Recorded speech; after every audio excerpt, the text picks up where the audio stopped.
Propaganda कामयाब क्यों हुआ? तो ये फिजिकल एक्टिविटी चल रही थी इस ऑपरेशन की, एट द सेम टाइम इन दहशतगर्दों की सपोर्ट में एक इंफॉर्मेशनल वॉरफेयर भी चलना शुरू हो गई, जिसको लीड कर रही थी इंडियन मीडिया। जरा सुनिएगा और समझिएगा। तो मुझे याद आया कि 1999 में कारगिल वॉर हुई पाकिस्तान और इंडिया के दरमियान, और उस वक्त इंडिया में प्राइवेट टीवी चैनल्स आ चुके थे। उन्होंने हमारी वो बैंड बजाई पूरी दुनिया में कि हमें एहसास हुआ कि हमारे पास भी प्राइवेट टीवी चैनल्स होने चाहिए।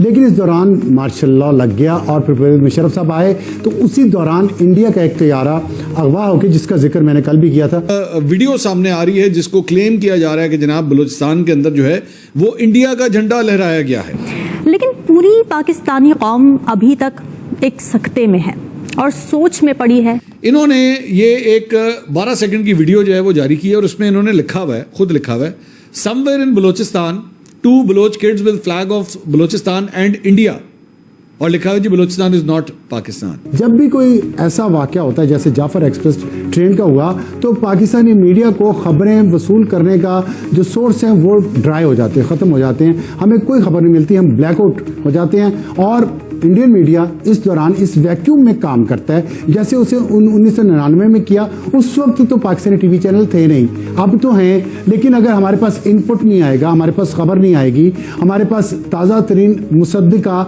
इतलात नहीं आएंगी, तो हम क्या करेंगे? और उसमें जो है वो इंडिया का झंडा लहराया जा रहा है और मुजवजा बलूचिस्तान का झंडा साथ लहराया जा रहा है। बलूचिस्तान में आज हमें जो बिगाड़ नजर आता है, ये किसी एक हुकूमत का बिगाड़ नहीं है। ना है कि उनके मीडिया को हर खबर पहले हो जाती है और वो सारी न्यूज पहले ही दे देते हैं।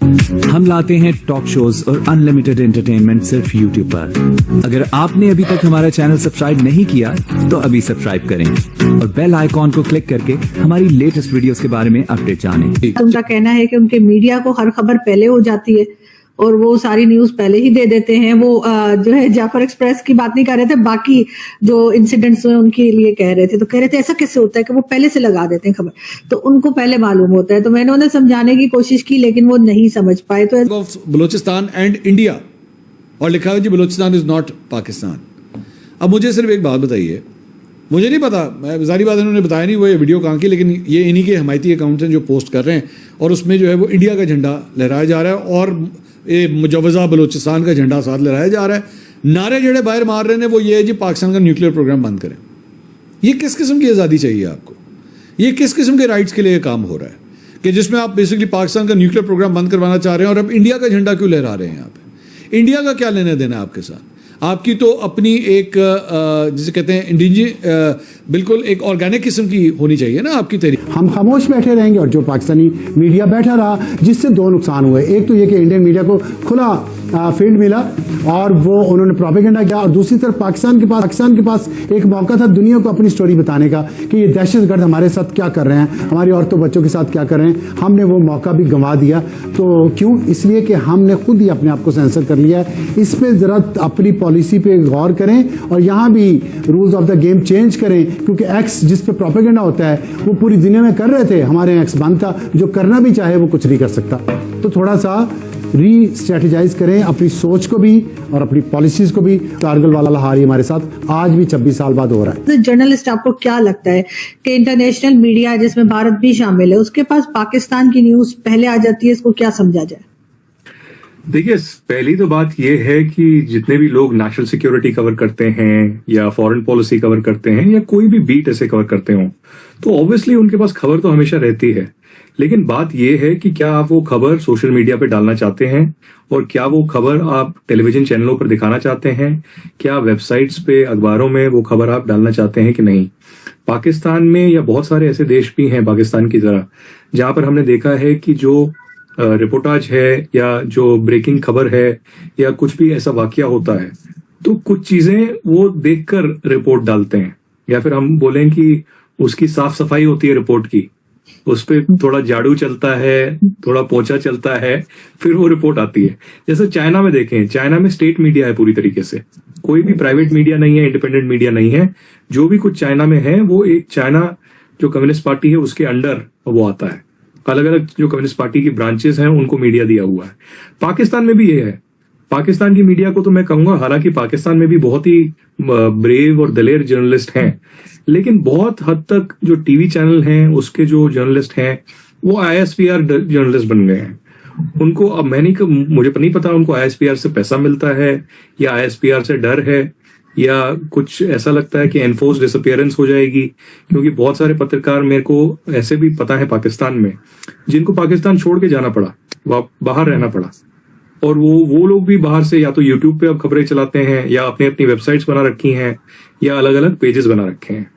तो मुझे लगता है कि ये ऐसा नहीं है। मेरे ऊपर भी जो बहुत सारे पाकिस्तानी यूट्यूबर हैं वो बात कर रहे हैं कि भाई आदित्य राज कॉल के पास बलूचिस्तान की खबरें पहले कैसे आ जाती हैं। मेरा कोई अकाउंट नहीं खुला हुआ बलूचिस्तान से कि पैसे मिल रहा है मुझे और मैं कोई खबरें वहां से निकाल रहा हूं। मेरे को खबर तभी मिल रही है जब पाकिस्तानी लोगों को मिल रही है, जर्नलिस्ट को मिल रही है, लेकिन इंटेंशन मैटर करता है। मैं कश्मीर की खबर भी पहले करता हूं, बलूचिस्तान की खबर भी पहले करता हूं, पाकिस्तान की भी पहले करता हूं। लेकिन आप खुद ही मुझे बताएं ना आरजू जी, जब बलूचिस्तान में अलग अलग हमले हुए, चाहे वो बोलन में हुआ, नौशकी में हुआ, ग्वादर में हुआ या क्वेटा में हुआ, पाकिस्तान की मीडिया पे तो कहीं वो खबरें नहीं चली। एक छोटा छोटा एक लाइन कहीं पर वेबसाइट पे या कहीं पर 5-6 घंटे बाद एक लाइन कहीं पे चली हो, लेकिन कोई, मैं ये नहीं कह रहा कि लाइव रिपोर्टर, जो ऐसे बेवकूफी वाले सवाल मुझे लोग पूछ रहे हैं, कुछ जर्नलिस्ट ISPR के जो हैं पाकिस्तान में, वो मुझे पूछ रहे हैं कि भाई आप क्या आप कहते हैं कि आतंकवादी हमले में लाइव रिपोर्टिंग होनी चाहिए। अरे मैं ये नहीं कह रहा लाइव रिपोर्टिंग होनी चाहिए, मैं ये कह रहा हूँ रिपोर्टिंग तो होगी, आप लाइव विजुअल्स मत दिखाओ।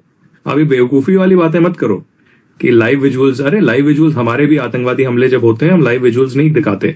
26/11 में दिखाया था, या करगिल युद्ध जब हुआ था, करगिल वॉर हुआ था तब दिखाया था, लेकिन तब से मीडिया बहुत इवॉल्व हुआ है। तो आप तो बिल्कुल नहीं दिखाते, आप तो ISPR की परमिशन का वेट करते हैं। जब आपके व्हाट्सएप के ग्रुप पे ISPR के अहमद शरीफ मैसेज भेजेंगे या एक हैंडआउट भेजेंगे कि ये चलाना है, ये खबर करना है, और उनके कुछ वो गुर्दे हैं वहां पे, उनको बोलते हैं ये आदित्य राज कॉल है, इसके पीछे पड़ जाओ ट्विटर पे। अरे भाई मेरे पीछे पड़ने से क्या तुम्हें, अगर तुम्हारी दाल रोटी मेरे पीछे पड़ने से लग रही है, चल रही है, तो बहुत अच्छा है। मुझे अच्छा लगता है कि मेरी वजह से किसी की जिंदगी चल रही है, खाने को मिल रहा है, भीख मिल रही है, ये सब चल रहा है। लेकिन साफ सा मेरा कहना ये है कि मेरी ओपिनियन तो क्लियर है। मैं ये नहीं कह रहा कि मैं कुछ छिपा रहा हूं। कश्मीर पे, पाकिस्तान आर्मी पे, बलूचिस्तान पे मेरी ओपिनियन क्लियर है, और अगर मैंने कहीं पर गलत भी किया तो या तो मैं उसकी माफी मांगूंगा या डिलीट करूंगा। मैंने एक गलती जरूर की, मैं आपको बताऊंगा कि एक CCTV विजुअल वायरल हो रहा था और कह जा रहा था कि ये नौशकी का वीडियो है, तो मैंने बिना डबल चेक किए वो गलती से ट्वीट कर दिया। उसके बाद मैंने इमीडिएटली 15 मिनट में वो डिलीट कर दिया, जैसे ही मुझे लोगों ने बोला कि नहीं ये तुर्बत का वीडियो है, पुराना है। और ऐसी गलतियां सोशल मीडिया पे होती हैं।